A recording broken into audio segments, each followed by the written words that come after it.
Buenas tardes a todos. El título de la segunda sesión es Competencias y coordinación en salud pública.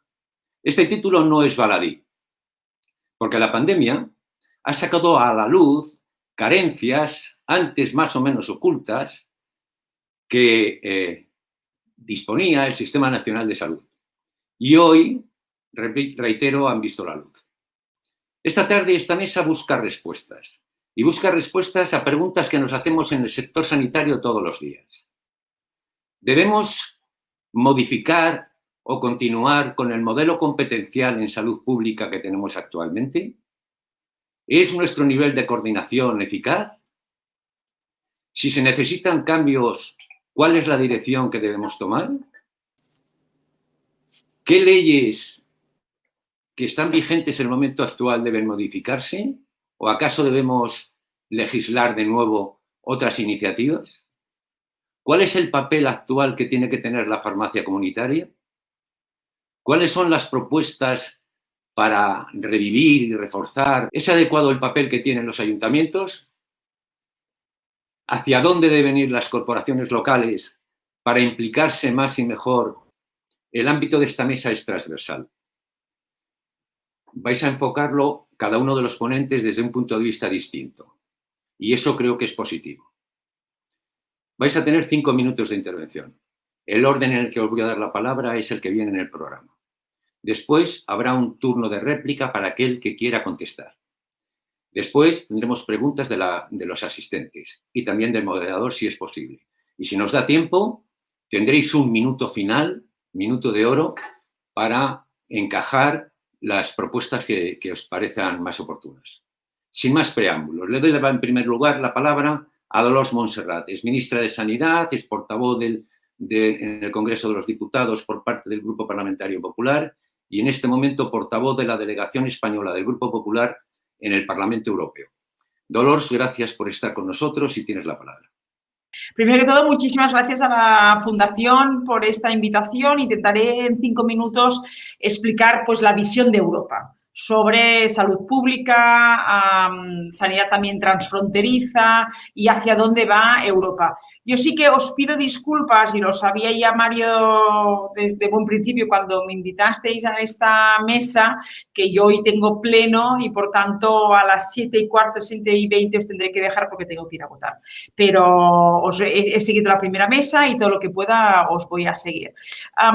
Lo primero, la pandemia del COVID-19, o sea, la COVID-19 ha demostrado que las amenazas a la salud pues, no respetan las fronteras, ¿no? Y que no entienden de fronteras y, por tanto, que es necesaria una respuesta europea más coordinada. Y esto lo vimos perfectamente en los primeros días de la pandemia, que se necesitaba liderazgo por parte de la Unión Europea y más coordinación. Por tanto, la COVID nos ha dado una oportunidad sin precedentes para repensar la organización y gestión de la sanidad transfronteriza y de la salud pública en general en toda Europa.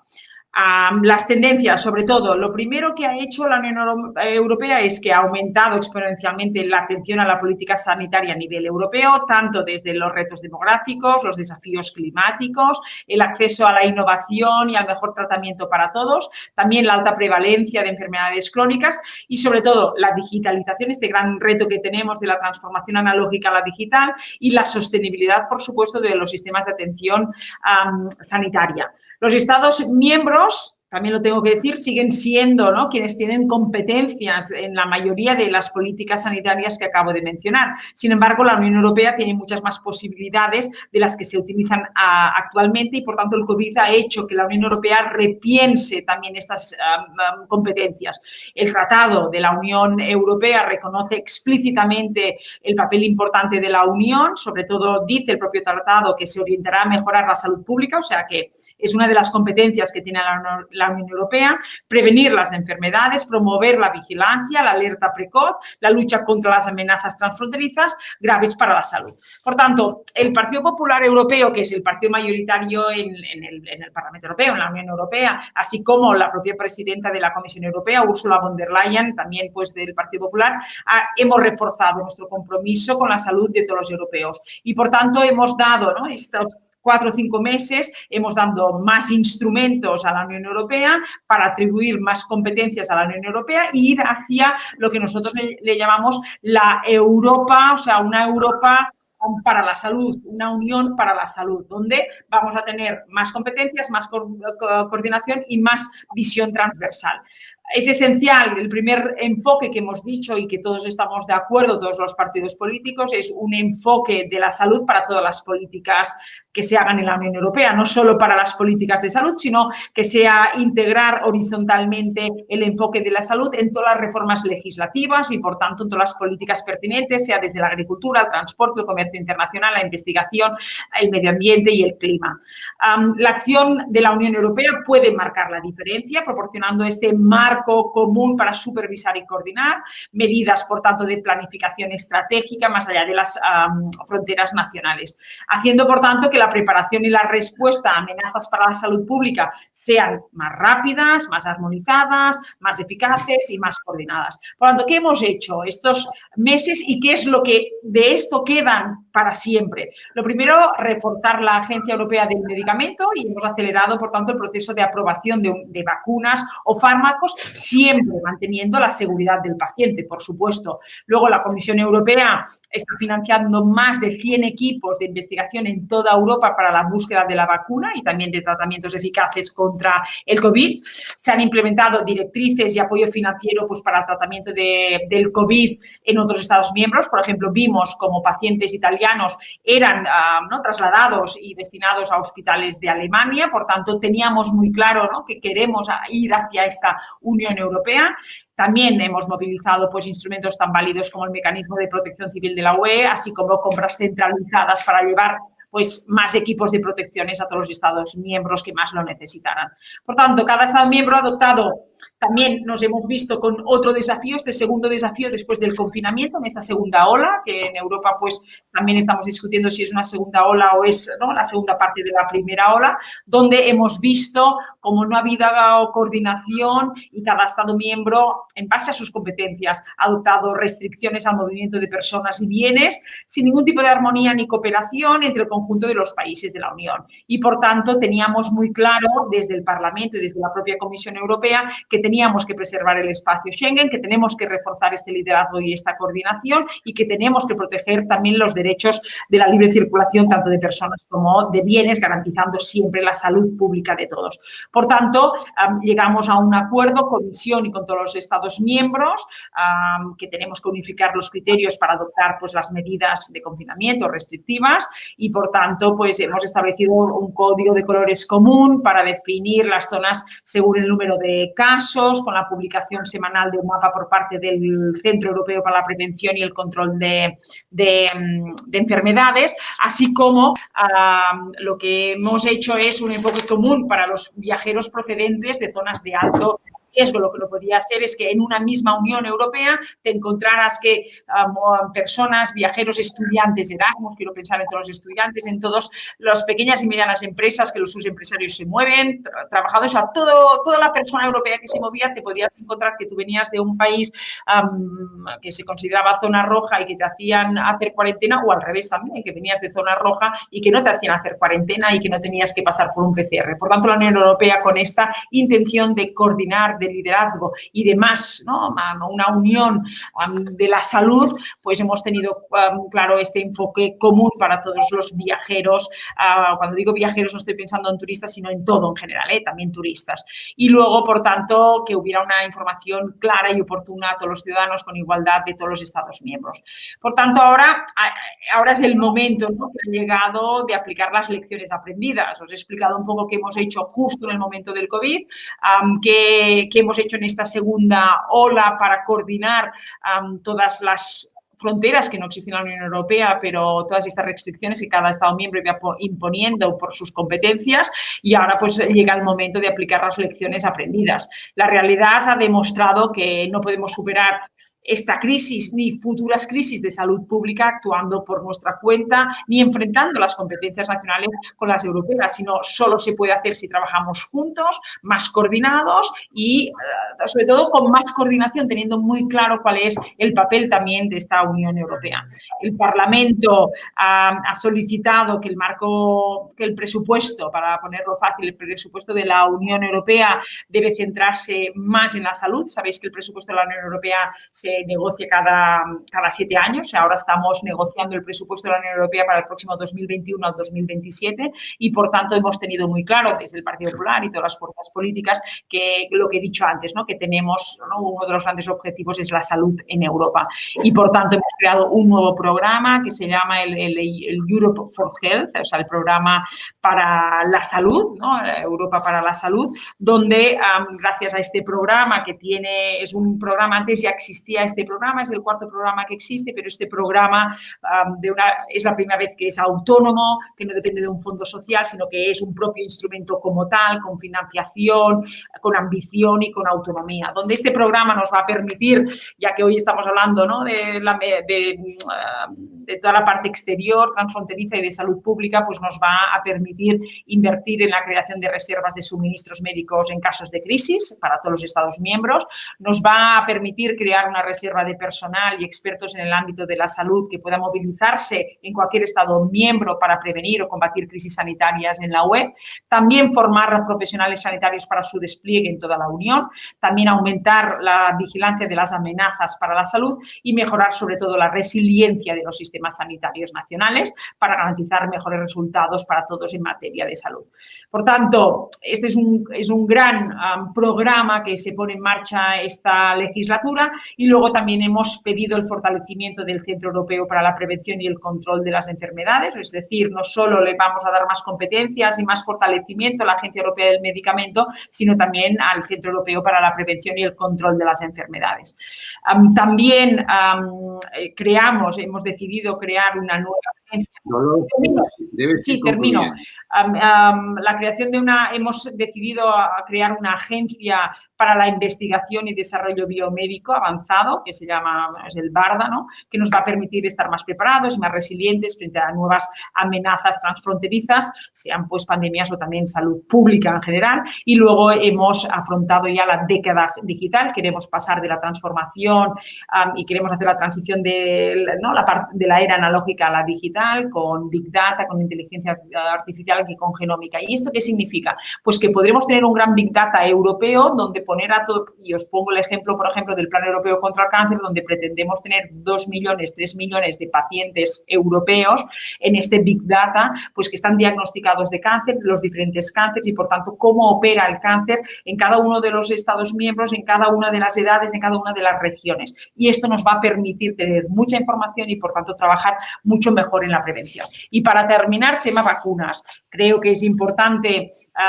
los grandes esfuerzos que ha hecho la Unión Europea en la estrategia de la UE para las vacunas contra el COVID y que queremos acompañarla con una estrategia europea de vacunación. Sabéis que para tener una inmunización general contra el COVID necesitamos un 70% de la población vacunada. También estamos viendo en la Unión Europea que los niveles de aceptación de la vacunación entre la población son mucho más bajos y, por tanto, ahí tenemos un gran desafío. Y, por tanto, termino concluyendo que Europa ha puesto muy claro los ejes de trabajo que nos van a permitir mejorar nuestra salud pública, también la salud transfronteriza, coordinarnos mejor y pongo los 7 o 8 grandes retos que tenemos por delante y los instrumentos que tenemos encima de la mesa. El primero es el Plan Europeo para vencer el cáncer. Es la primera vez a la historia que Europa tendrá un plan europeo como tal, autónomo, para vencer el cáncer. Luego, este Programa Europeo para la Salud que os he comentado. Luego, esta posible estrategia, estamos trabajando en esta posible estrategia europea para la vacunación. Luego estamos trabajando en una nueva estrategia farmacéutica de la Unión Europea y luego el fortalecimiento pues, de las agencias y como os he comentado, las agencias y del Centro Europeo del Disease, más esta década de la digitalización nos va a permitir hacer esta Europa de la salud con sistemas sanitarios nacionales resilientes que compartan recursos, capacidades y esfuerzos, renovando, por tanto, instrumentos y mejorando soluciones juntos. Hemos aprendido mucho del COVID, por desgracia, ¿no? Ya que hemos tenido el COVID, hemos aprendido mucho del COVID y, por tanto, no vamos a dejar perder esta oportunidad de ir hacia esta Europa de la Unión, porque quien saldrá ganando será todos los europeos promoviendo, ¿no?, nuestra salud y, por tanto, ¿no?, trabajando en la prevención y protegiendo nuestra salud pública de todos. Muchas gracias, Mario. Y he ido a toda pastilla porque me has dado... Como luego me tengo que ir a votar y no me dejarás el último minuto, he consumido el minuto último. Pues muchas gracias. Un abrazo a todos, a Mar, a Martínez Olmos, a Luis, a José y a Fernando. Un placer compartir con vosotros esta mesa tan interesante, porque el panel anterior también ha sido muy, muy interesante. Gracias, Dolores, por el esfuerzo que has hecho para estar con nosotros. Bien, la segunda interviniente es Mar Faraco, que es la presidenta de la Sanidad Exterior de la Asociación en España. Tema absolutamente princes, a mi juicio, en el tema del COVID-19. Mar, tienes la palabra. Hola, buenas tardes a todos. Bueno, lo primero, como mis compañeros, agradecer a la Fundación Bamberg la oportunidad de hablar, porque además, bueno, pues somos muy poco conocidos. Sé que aquí probablemente sí, en este foro pequeño sí sabéis que existimos, pero en general nadie sabe que existimos, con lo cual, bueno, pues el tener la oportunidad de dar nuestra visión es realmente importante para nosotros. Somos un colectivo pequeño que lleva muchos años y cada vez es más pequeño. Y de repente aparece siempre en estos momentos, ¿no? Es decir, cuando viene la crisis de X, la gripe A, el ébola o en este caso, pues realmente algo tan importante como es esta pandemia, porque esto es que no se ha vivido ni siquiera en el tiempo, vamos, no en el tiempo que llevo yo en sanidad exterior, sino en 100 años. Entonces, realmente, bueno, pues la sanidad exterior, para los que no conozcan casi ni que existe, os voy a leer exactamente la definición, porque así, bueno, pues quizás es más fácil. En la Ley General de Sanidad del 86, el artículo 38.2 dice: son actividades de sanidad exterior todas aquellas que se realizan en materia de vigilancia y control de los posibles riesgos para la salud derivados de la importación, exportación o tránsito de mercancías y del tráfico internacional de viajeros. Es decir, no solo es controlar las fronteras de los aviones con X medidas cuando vienen viajeros, sino que Sanidad Exterior controla todos los riesgos para la salud pública de mercancías, de productos sanitarios, de drogas de tráfico ilícito y, por supuesto, de las personas, es decir, de los viajeros, en condiciones normales o en condiciones de alerta, emergencia, epidemia o pandemia. La parte que me toca, porque yo represento a los médicos de sanidad exterior, los veterinarios, los farmacéuticos, pero la parte que me toca, que es las personas, bueno, pues nosotros ahora mismo en este contexto de pandemia, pues cuando ya se nos activa de alguna manera de forma urgente, ya es tarde, ya la epidemia es una pandemia, ya está absolutamente desbordada y, bueno, pues nuestro papel queda para tratar de disminuir o hacer más pequeño el número de posibles importaciones, que eso es fundamentalmente importante cuando tú tienes muy pocos casos y otros países tienen muchos. Cuando tú ya tienes muchos y los demás tienen menos, pues quizás ya no tiene tanto papel. Entonces, cuando realmente empezamos a activar ese sistema, ya pues la pandemia estaba absolutamente descontrolada en España y en muchos sitios del mundo, pero en Europa en general. Con lo cual ese control pues tampoco ya tenía un sentido tan importante como hubiera tenido quizás si todos los países, y no es solo España, al principio hubiéramos detectado ese peligro antes, cuando todavía estaba en el sudeste asiático, que cuando hubiéramos, que bueno, pues eso fue algo que ha pasado en todos lados, tampoco, pero es verdad que en ese momento apagar un pequeño fuego no es lo mismo que apagar un incendio, con lo cual pues nuestro papel empieza en el control fundamentalmente de aeropuertos, un control que, como ha nombrado Dolors Montserrat, en Europa se ha hecho de forma muy diferente, a pesar de que había unas normas bastante claras del ECDC, del Centro de Control de Enfermedades, sobre qué es más válido, qué es menos válido, pero luego se dejaba libre, lógicamente, libre elección a los países y, bueno, pues cada uno hacía una cosa, con lo cual se creaban problemas, la gente no entendía, aquí sí, a mí no me hacen esto, a mí es complejo de manejar. las decisiones que se han tomado en España, bueno, no me toca a mí excesivamente valorarlas, pero sí es cierto que, bueno, pues el triple control tiene un nivel relativamente bajito de detección de casos en frontera. Tampoco es tan importante, lo más importante es el control de quién viene y de dónde viene y qué incidencia tiene de dónde viene esa persona, y a lo mejor en esos casos de muy alta incidencia pedir las famosas PCRs en origen. Aquí nos exigen y la verdad es que, bueno, ahora tal y como estamos, pues es que quizás somos nosotros el riesgo, no los demás. Pero, bueno, pues se ha hecho cierta detección, también la gente, bueno, pues sabe que hay un control y eso echa para atrás. Y luego hay una parte muy importante que quizás se conoce aún menos porque no sale en ningún lado, que es el control de buques, de mercancías, bueno, pues de todo tipo, gaseros, petroleros, que son un pequeño hotel flotante. Los cruceros, por desgracia, han muerto y tardarán en volver, pero eso sí que es un hotel flotante. Pero estos son pequeñas casas donde vive gente y sube gente nueva y se montan brotes de lo que sea. Concretamente ahora tenemos varios brotes en distintos sitios de España con barcos pues, confinados con COVID y hay que controlarlos, etcétera. Entonces, bueno, nuestro papel en este caso pues ya se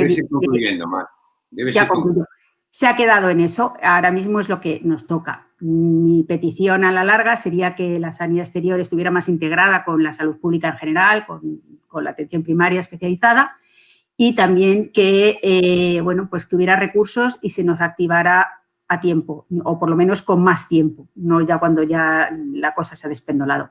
Y eso es todo. Muchísimas gracias, Mar. Tendremos ocasión de volver a preguntarte algo.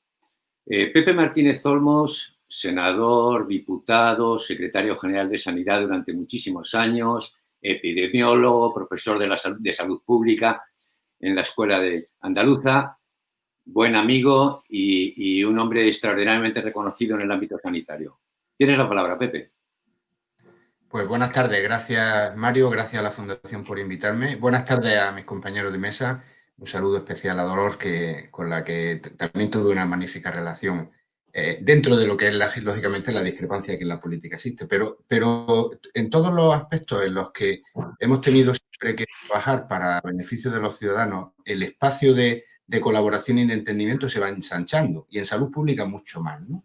A pesar de lo que estamos viendo, quizás hay muchas áreas de mejora y a lo mejor la reflexión de esta tarde puede ayudar a que los responsables y las autoridades sanitarias puedan avanzar mejorando sus respuestas. A mí me parece que hablar de salud pública en el marco de la pandemia, hablar de la clave de bóveda que nos puede hacer resolver todas las incertidumbres que se generan cuando aparece una enfermedad nueva, como es el caso de la COVID-19, ¿no? Nos pasó en su momento con la gripe A, nos pasó con el SARS. Es un fenómeno que ocurre con cierta frecuencia y requiere un elemento clave en la articulación de políticas, que es el trabajar desde perspectivas complementarias, tanto desde el punto de vista conceptual y científico, y también trabajar desde perspectivas complementarias desde el punto de vista político, porque en una situación de pandemia como esta, como las que hemos vivido y como las que vendrán en el futuro, la incertidumbre en el ámbito científico, en el ámbito de la ciencia médica, pero también a nivel de la ciudadanía, es un elemento a corregir. Salud pública es trabajo conjunto y coordinado. Yo quiero reivindicar aquí la importancia que tiene el espacio profesional.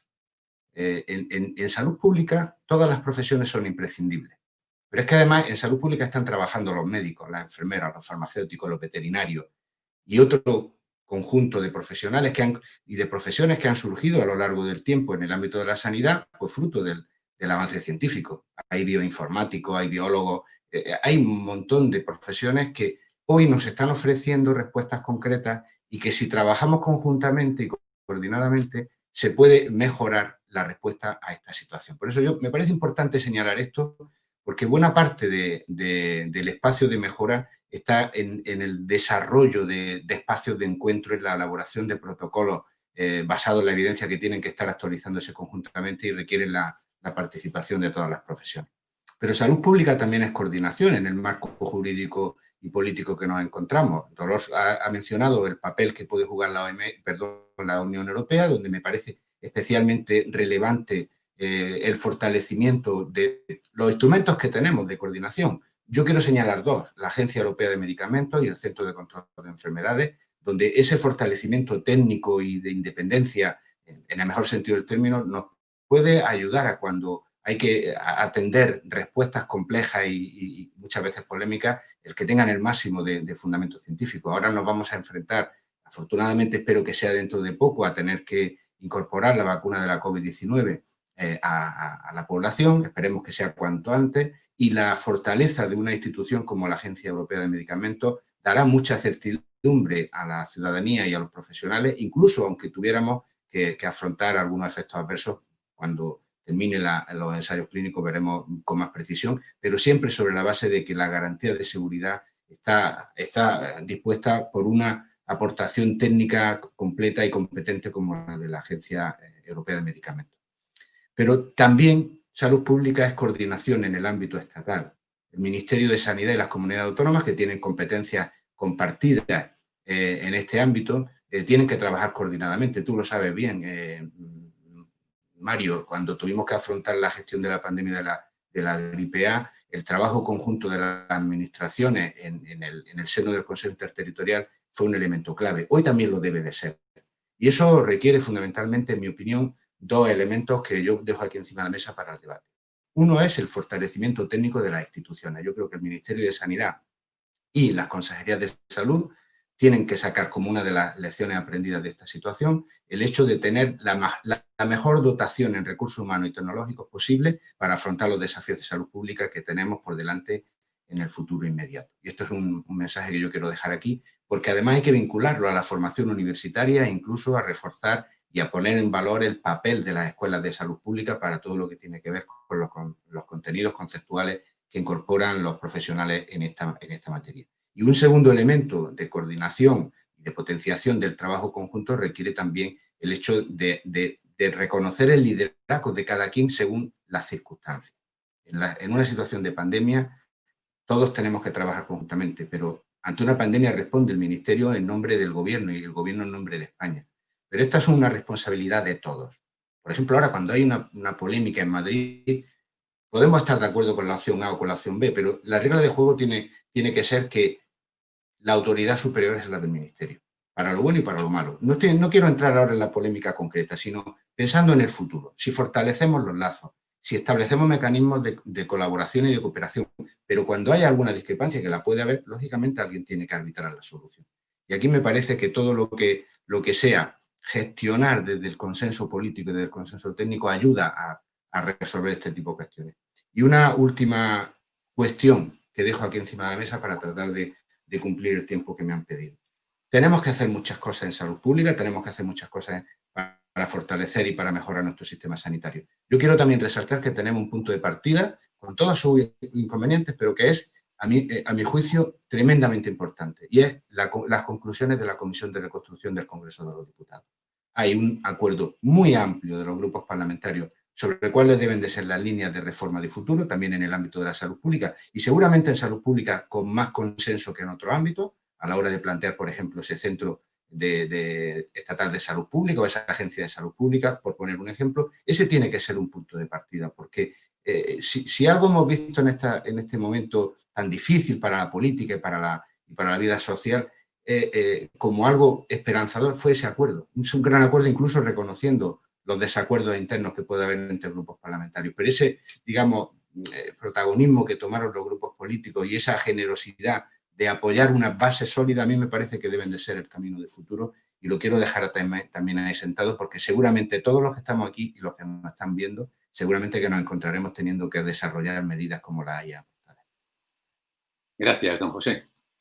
A ver, un experto en el ámbito farmacéutico, un enamorado de la farmacia, el presidente de los farmacéuticos de Madrid, don Luis González, tienes la palabra.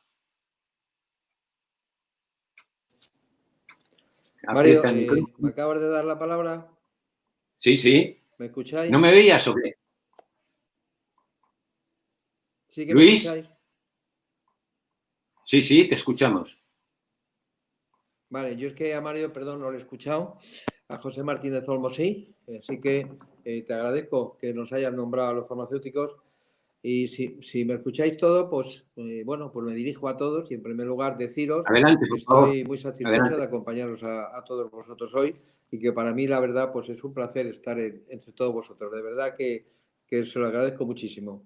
Mirad, en el Congreso de los Diputados, el pasado 22 de julio, se aprobó el dictamen del Grupo de Trabajo de Sanidad y Salud Pública dentro de la Comisión de Reconstrucción Social y Económica. Es un dictamen que apenas se incluye 2 referencias a los farmacéuticos y duele, después de trabajar muy duro y con gran sacrificio personal durante los peores meses de la pandemia. Su punto 47.8 invita a impulsar buenas prácticas en farmacia comunitaria y el desarrollo del papel asistencial y sanitario del farmacéutico en coordinación, como hemos escuchado antes, con los profesionales de atención primaria, es decir, con los profesionales sanitarios. Y el 71 recoge expresamente garantizar la sostenibilidad de la red de farmacias para su labor sanitaria, social y de cohesión territorial. Este es el estrecho y genérico marco de actuación que nos reservan a los farmacéuticos. Desde luego que se echan en falta acciones concretas y rápidas, no lo olvidemos, para enfrentarnos a una situación que nos exige lo máximo como sociedad y como profesionales. Urge, pues, actuar para proteger la salud de toda la ciudadanía, con la máxima rapidez y seguridad. Los farmacéuticos de Madrid no hemos hecho otra cosa que ofrecernos al sistema de salud desde el primer momento para colaborar y ayudar en lo que haga falta dentro de nuestras competencias y ámbito de actuación. Lo hemos hecho durante la primera oleada, garantizando la continuidad de los tratamientos a todos los pacientes, allí donde se encuentren, ofreciendo información y apoyo a los ciudadanos o repartiendo entre la población millones de mascarillas de forma gratuita, entre otras actuaciones. Ahora volvemos a ver, esta segunda ola, cómo son muchos los profesionales sanitarios que están denunciando la sobrecarga laboral que supone añadir a sus tareas de labores la detección de contagios, cribados y rastreos de contactos. Lo hemos dicho por activa y por pasiva. Las autoridades sanitarias tienen una red profesional en Madrid de casi 3.000 oficinas de farmacia, dispuestas a colaborar en tareas de vigilancia epidemiológica, detección rápida de contagio o en la vacunación de la población, con lo que todo ello supone de descarga del sistema de salud y también de reducción del riesgo de contagios. Eso no hay que olvidarlo.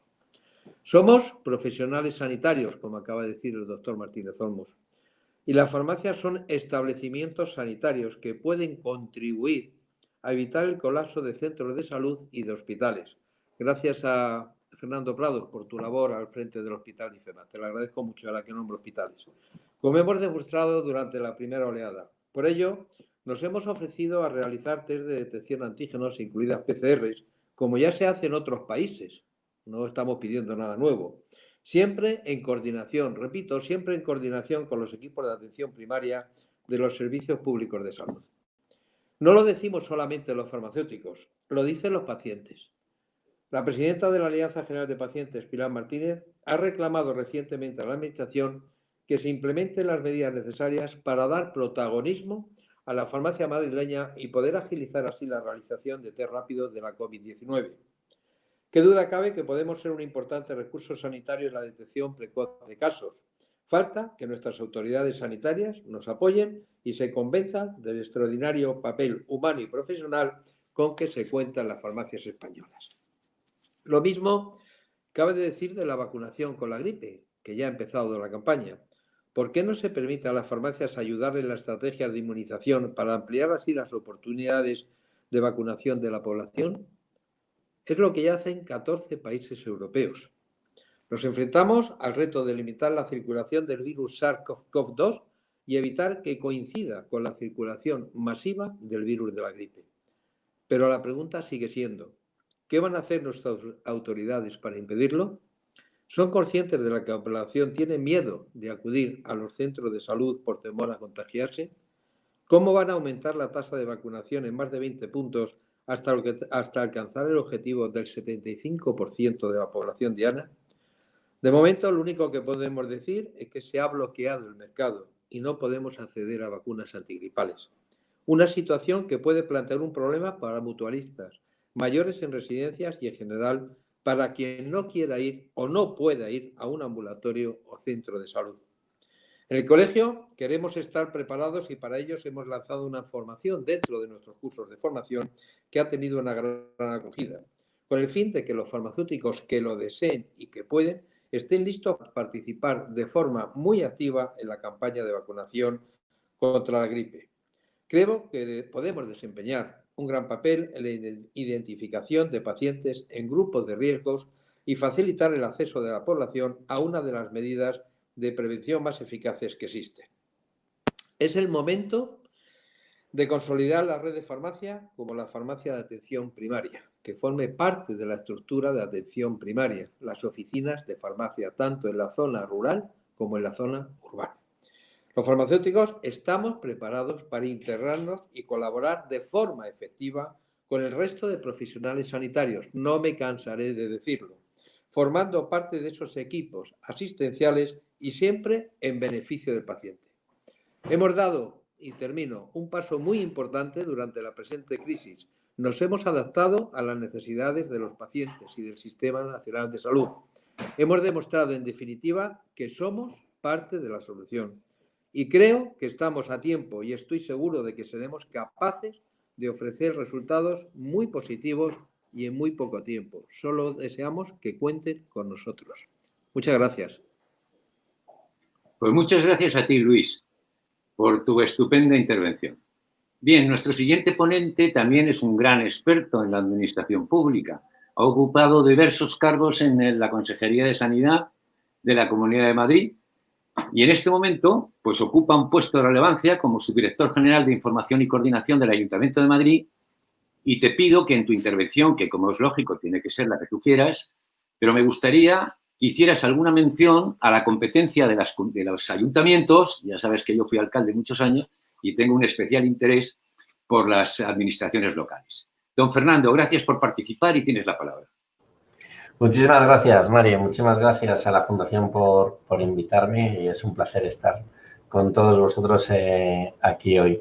Como muy bien dices, he tenido la suerte de pasar por varias administraciones, pero donde más tiempo he estado ha sido en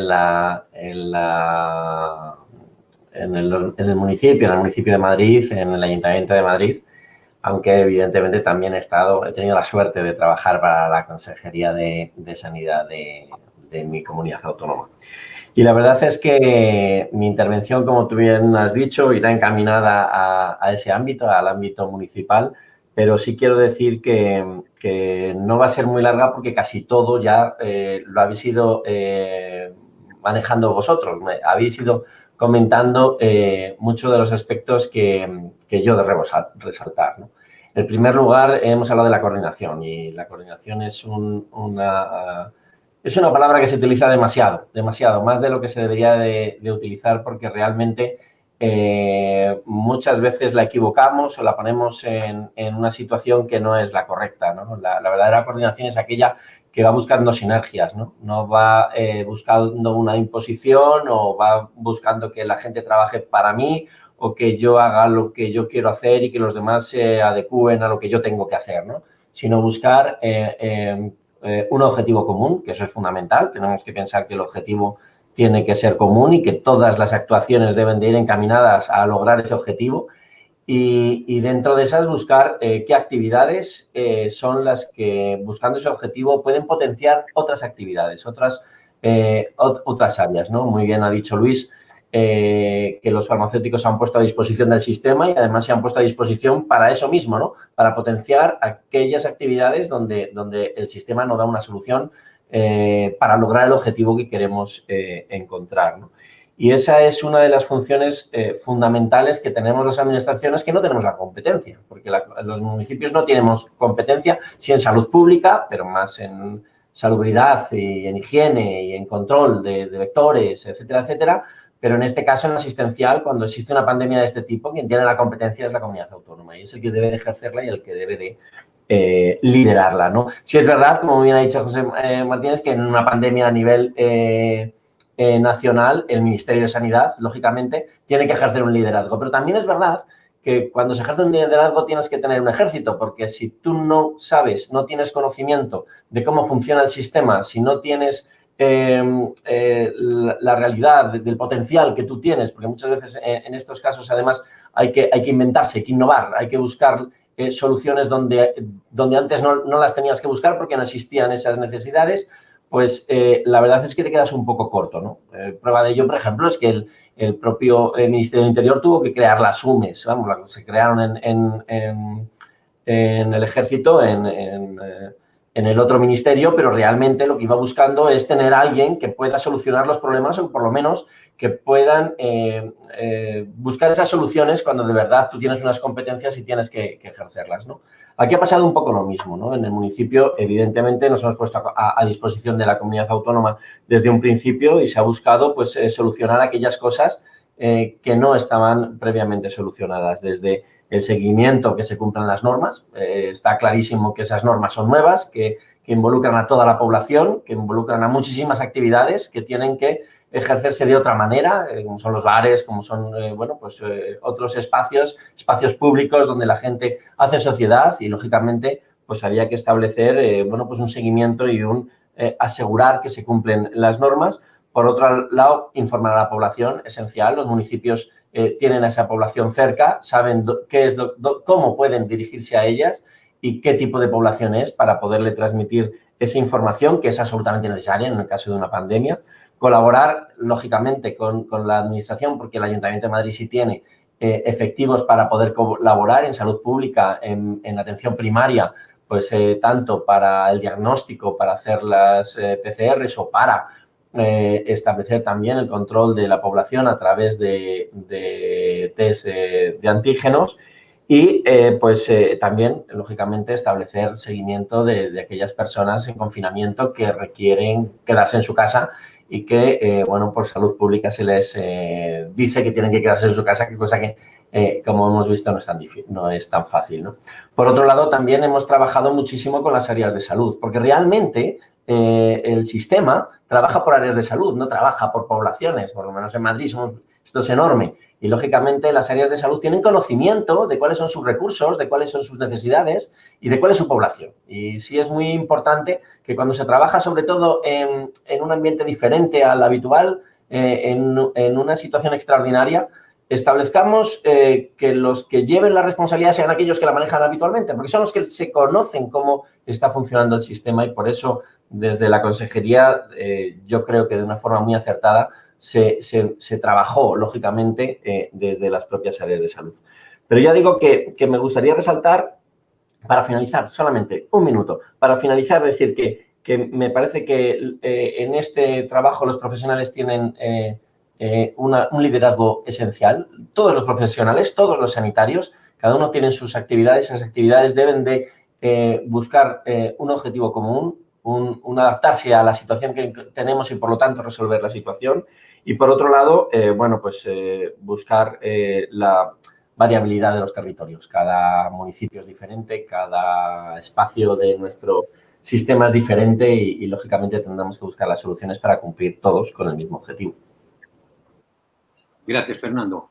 Antes de darle la palabra a don José Galindo, os digo que como se nos ha escapado el tiempo con las dificultades técnicas que hemos tenido, no va a haber debate y os voy a dar 1 minuto de oro para cada uno y aprovecharlo bien porque os corto. ¿De acuerdo? Entonces, ahora tiene la palabra el representante de Relaciones Institucionales de CIESI, don José Galindo, por favor.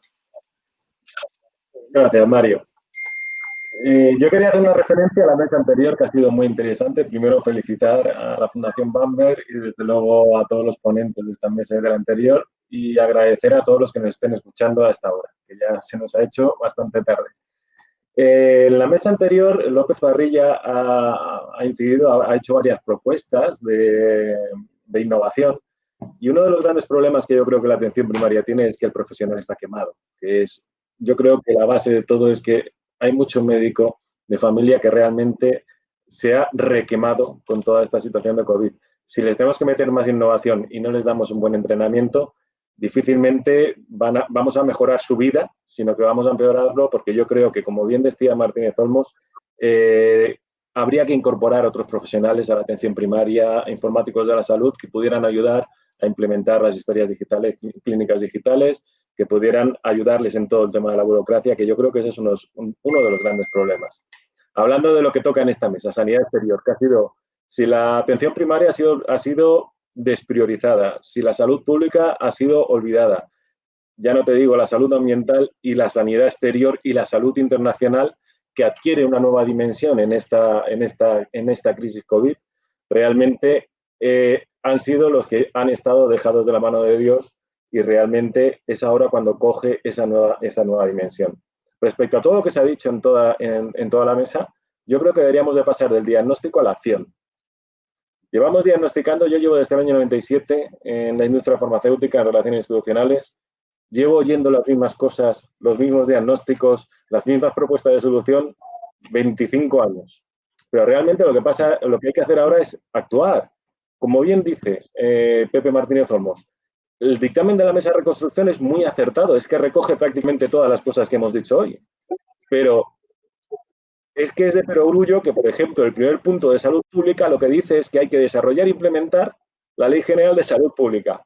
Coño, desde el 2011, ¿qué estamos haciendo entonces?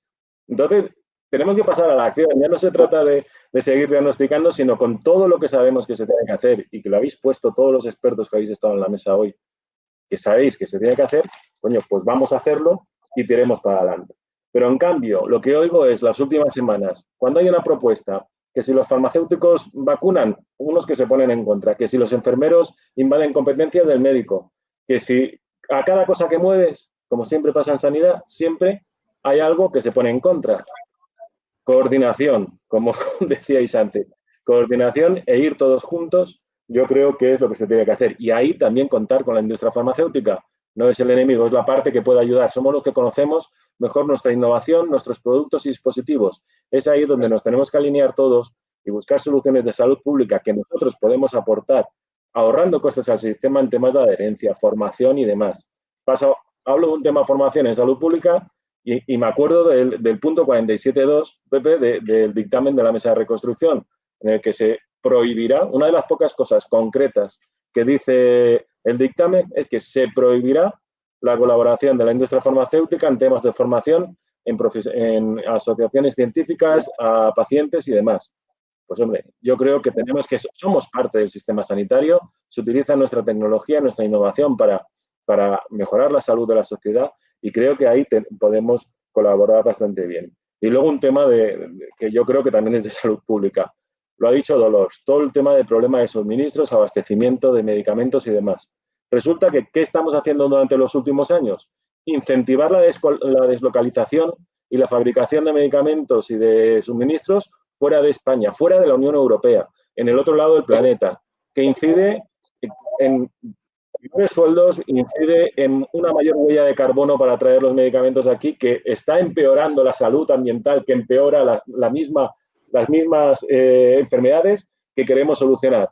Y lo que estamos incentivando es ese sistema con un sistema de precios menores, con un sistema de ir a unos costes muy bajos, que muchas veces incluso el sistema de precio de referencia hace que haya medicamentos que se tengan que salir las presentaciones pequeñas porque no tienen la rentabilidad suficiente. Entonces, yo creo que tenemos que tener una visión más amplia, saber que tenemos que ir todos juntos y coordinados, como bien decíais, y que desde luego las cosas que son soluciones a corto plazo, ahora se está viendo que a largo plazo son grandes problemas. Gracias, don José, tan brillante como siempre. Vamos a ver, señora y señores, 1 minuto y al minuto os corto. Mar, minuto de oro. Tienes la palabra. Muchas gracias. Bueno, pues para terminar, simplemente, bueno, pues dar las gracias a mis compañeros y sumarme a lo que yo creo que ha quedado muy claro, que se necesita más coordinación, más cooperación, más trabajo conjunto de todas las partes que están implicadas en este tipo, porque estamos en un problema muy grave y las peleas y las rencillas y las pequeñeces están haciendo daño realmente a todo el sistema. En cuanto a nuestro trabajo en sanidad exterior, pues gracias a José por decir eso de que somos los más olvidados. El otro día Mario decía que si la salud pública era la cenicienta de la salud pública, de la medicina, perdón, la sanidad exterior era la cenicienta de la cenicienta, y eso es una realidad. Esperemos que mejore y que se coordine más en Europa y en el mundo con la OMS. Y bueno, pues poquito más que decir, ya que tampoco me quiero pasar mucho con el minuto. 54 segundos, enhorabuena, Mar. Don Luis, un minuto. Lo primero que quiero hacer es darte las gracias porque por fin ya te escucho, Mario, de verdad, te escucho. O sea que muchísimas gracias. Y agradecer también a la Fundación Bamberg, y ni qué decir, tiene, bueno, pues, doctor Martínez Olmos, me ha gustado mucho la intervención suya y hemos nombrado una palabra que creo que coincidimos todos, que es la defensa de la colaboración interprofesional. José Galindo, yo no quiero discutir con nadie, de verdad, no me gusta discutir, me gusta colaborar, no falto el respeto a nadie, ni mucho menos ni a médicos, ni a farmacéuticos, ni a enfermeros, que somos todos colaboradores sanitarios. Quiero la unión, nada más, es lo único que queremos trabajar y lo único que hemos hecho es ofrecernos. Fíjese, si hacemos algo más que ofrecernos como nos ponen, por lo tanto, yo creo que el ofrecimiento sigue ahí, está hecho, y muchísimas gracias a todos por, bueno, pues por escucharme, y para mí ha sido una satisfacción estar con todos vosotros. Muchas gracias. Muchísimas gracias. 53 segundos. Estoy encantado. Muy bien, muy bien. Encantado. Enhorabuena. Don Fernando, minuto de oro. Don Fernando, minuto de oro. Me toca, pues nada, yo también seré muy breve. Seguro que no consumo el minuto porque no va a hacer falta. Nada, decir que yo vengo del mundo de la protección civil. Yo empecé en SAMUR Protección Civil y llevé todo el aparato de la protección civil. Y cuando la demanda de la atención supera los recursos que uno tiene, no le queda más remedio que adaptarse a nuevos procedimientos. Tienes que hacer nuevos procedimientos porque tienes que solucionar cosas diferentes. Y esos procedimientos tienen que estar basados en la actividad ordinaria. No pueden ser procedimientos de cosas que no hayas visto o que te sometan a un estrés que no vas a ser cumplir. Por otro lado, utilizar todos los recursos, evidentemente. Cuando no tienes suficientes, pues tendrás que utilizar todo lo que tienes y todo lo que tienes para lo que tengas. Y bueno, pues esa actividad, lógicamente, de lo que debe ir es a potenciar aquellas actividades que no están siendo, lógicamente, realizadas con normalidad, ¿no? Que son insuficientes. Y en cuanto al mando único, pues eso, un mando único que evidentemente conozca todo el potencial que tiene para poder manejar los recursos con seguridad. Y nada más, y no es momento de reformas. La reforma ya llegará cuando esté la paz. Gracias. Don José Galindo, minuto de oro. Gracias, Mario. Luis, te conozco y sé todo lo que hace la farmacia en Madrid y la cantidad de atención farmacéutica que hacéis gratuitamente, y justamente iba por ahí, el mensaje iba porque yo creo que lo que habéis hecho es muy importante, pero todavía mucho más, hay que integraros mucho más como un agente más de salud, como es lo que pido yo para la industria farmacéutica, transparencia. Y luego un tema más de concepto, que todo esto nos deje la humildad de que el ser humano es demasiado pequeñito como para que nos liemos en muchas cosas que nos liamos, y que trabajemos todos juntos coordinados, con transparencia, con humildad, para que todos aportemos lo mejor de cada una de las partes. Muchas gracias. Don José Martínez Olmos, minuto de oro y cierras el debate. Pues Mario, yo pienso que tenemos que centrarnos ahora mismo en superar la situación de pandemia cuanto antes, en coordinación con las acciones de otros países, Unión Europea y Organización Mundial de la Salud, porque a partir de ahí luego tendremos que reconstruir. Y en el medio y largo plazo la Comisión de Reconstrucción genera la base para un sistema mejor. Y ya ahí nos veremos todos en el futuro arrimando el hombro, como no puede ser de otra manera. En este caso, para lo importante, a mí me parece fundamental reforzar la coordinación, reforzar la capacidad de medir lo que pasa con indicadores y umbrales para poder tomar decisiones, clarificar en ese sentido niveles como si fuera un semáforo, verde, amarillo, naranja, rojo, para en función de eso hay unas decisiones que adoptar.